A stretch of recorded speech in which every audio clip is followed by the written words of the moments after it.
Troy Taroks. Magandang hapon mga ka-Troy Taroks. Nandito na naman tayo sa may bukid ngayon para bisitahin natin yung mga tinanim namin, kung malalaki na o may pinagbago na rin. Kasi tagal na namin hindi napuntahan yung mga pananim namin dito simula nung huling video ko nung nakaraan. Ayan, at nililinisan ko muna yung mga malalaking damo para para hindi sagabal dun sa mga tinanim namin sa paglaki nila. Kasi yung mga tumubong mga damo dito, yung mga yung mga mahaba, yung mga gumagapang, kaya mahirap alisin, mahirap tanggalin. Yan, nag-grass cutter muna ako para malinisan yung mga paligid. Ayan, sumasabit yung mga damo. Yan yung mga damong gumagapang, kasi kapag kapag napabayaan yan, talagang gagapangin niya yung mga pananim, lalo na yung mga tinanim na kalamansi, yung mga malalaking puno. Hirap para mong tanggalin yan pag pag lumaki na. Ayan, ang ganda nung araw. Bilog na bilog. At ito mga ka-Troy Taroks, yung mga damo na lilinisan ko. Kasi nga nung umulan, yung mga damong nalinisan ko na dati nagsilakihan na naman. Kaya kailangan linisan na naman para pag dinaanan natin to, hindi tayo nag-aalangan na dumaan. Kasi yung kinakatakutan nga natin, baka may ahas na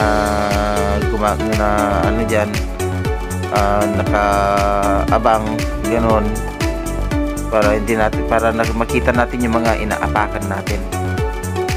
Kailangan linisan yan para yan yung sinasabi kong gumagapang na damo.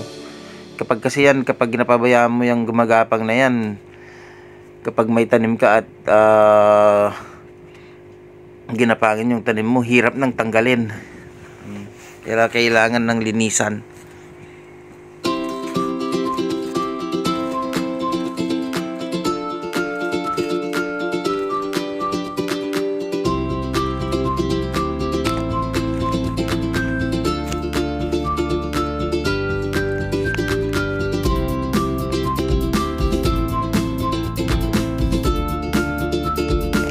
Tignan nyo yung mga nilinisan ko dati. Dati hindi na ganyan. Kitang-kita na yung lupa nung nilinisan ko yan. Pero ngayon, mahalalaki na naman yung mga damo dahil ilang araw din umulan.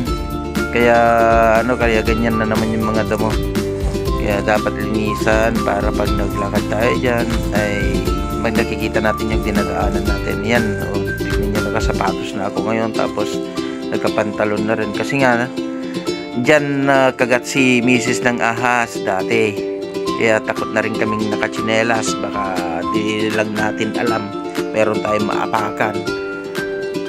Mahaba pa naman yung damo. Siyempre kapag madamo, may mga gumagapang dyan na hindi natin nakikita. Ayan, paano mga ka-Troy Taroks, maglilinis muna ako. Panoorin nyo muna ako, subukan nating mag-vlog na linis-linis lang. At sasabayan ko na lang ng sounds para mas maganda yung ninyo, yung mapapanood ninyo.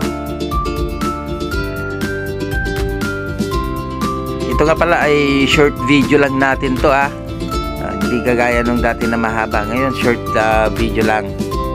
Sige, hanggang sa muli, maraming salamat.